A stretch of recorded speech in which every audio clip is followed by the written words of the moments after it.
Je vous ai écouté, ce jour, donner, sur les ondes de Radio France Internationale, votre position sur la scabreuse question d'un hasardeux troisième mandat présidentiel du chef d'État sortant, qui remue en ce moment la situation intérieure du pays, et je dois vous dire, en toute franchise, que vous décevez. Rappelez-vous que vous étiez ministre sous Laurent Gbagbo, et que perché à ce poste de haut niveau dont vous jouissiez, vous étiez un objecteur de conscience face à la rébellion armée. On entendait votre voix de ténor politique barrir dans le pays et sur les ondes pour opposer aux tenants de cette rébellion armée la préférence patriotique, la défense des institutions de la République, l'option de la démocratie. Aux côtés du président Gbagbo, habité par la raison d'État et par la légitimité populaire, vous étiez cette voix qui comptait beaucoup. Il vous arrivait même de vous exprimer entièrement en anglais pour expliquer au monde anglophone l'égarement de ceux qui portaient les rêves de guerre de la rébellion armée dont les ambitions endeuillaient le pays. Aujourd'hui, vous passez outre votre position d'hier et vous voilà servant le régime Ouattara dont vous connaissez l'histoire. L'homme fort de ce régime, M. Alassane Ouattara, est aujourd'hui en fin de mandat, ayant même épuisé son second quinquennat, et vous le savez. Mais rêvant d'une longévité politique pour continuer à savourer les délices du pouvoir d'État, il instaure en 2016 une troisième république en changeant la constitution trouvée en place, à sa prise de pouvoir en 2010. Premier à être interrogé sur la question d'un éventuel troisième mandat présidentiel, il a été catégorique en répondant qu'il ne le briguerait pas, et cela, même si on le lui demandait expressément. Il a été suivi par son ministre de la Justice, Sansan Kambil, qui avait soutenu qu'il serait constitutionnellement impossible pour le chef d'État d'aller à un troisième mandat. Tout son gouvernement a soutenu la même position. Même l'expert en droit du RDR, Cissé Bekongo, avait émis cette réserve constitutionnelle qui ne permettait pas au chef d'État sortant de se donner un troisième mandat. Lui-même a indiqué, à nouveau, qu'il passerait la main à la jeune génération. D'où vient-il donc que, brusquement, M. Alassane Ouattara tente de retourner la situation en sa faveur?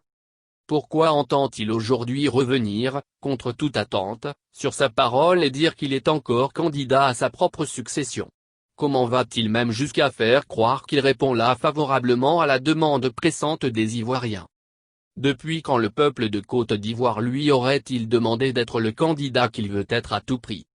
Après 10 ans de régime et de règne, qu'a-t-il encore à proposer de mieux avec un troisième mandat impopulaire? Comment se fait-il même que ses partisans font croire qu'il lui faut absolument ce troisième mandat pour préserver la paix en Côte d'Ivoire? La paix en Côte d'Ivoire ne serait-elle pas possible, tant que M. Alassane Ouattara ne demeure pas chef d'État? Monsieur Patrick Achi, comment répondez-vous à tout cela, vous dont la même voix de ténor de son régime politique, barille encore à ses côtés pour faire passer ces mises en scène contestées, que tout le monde voit et qui n'augurent rien de bon pour le pays? Et, justement, les contestations se font jour dans le pays. Comment justifier qu'il y ait déjà mort d'hommes pour parmi les manifestants qui usent de leur droit constitutionnel à s'exprimer pacifiquement sur cette question nationale? On dira de vous, monsieur Patrick Achi, vous qui défendiez, hier, la constitutionnalité du régime Gbagbo, et qui défendez, aujourd'hui, l'inconstitutionnalité du troisième mandat de M. Ouattara, que vous êtes un oiseau de mauvais augure.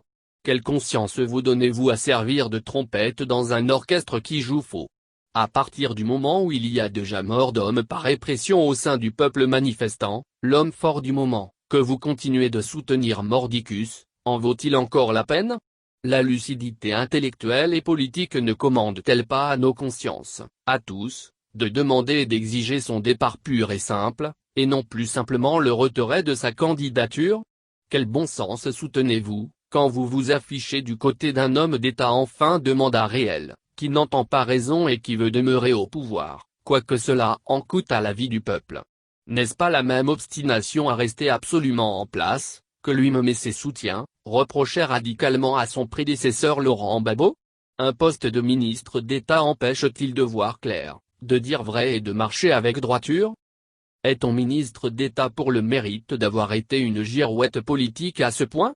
Nous nous posons ces questions à votre endroit, parce que vous êtes quand même un brillant commis de l'État, bien connu pour son sens du travail technique fait avec brio. Mais que vous a-t-on donné à manger au RHDP pour que vous perdiez ainsi toute cette crédibilité intellectuelle qu'il vous suffisait de garder encore pour demain? Car oui, on est aujourd'hui, mais il y a aussi demain qui arrive. Ce pouvoir d'aujourd'hui sera-t-il toujours là, demain? Ou attends.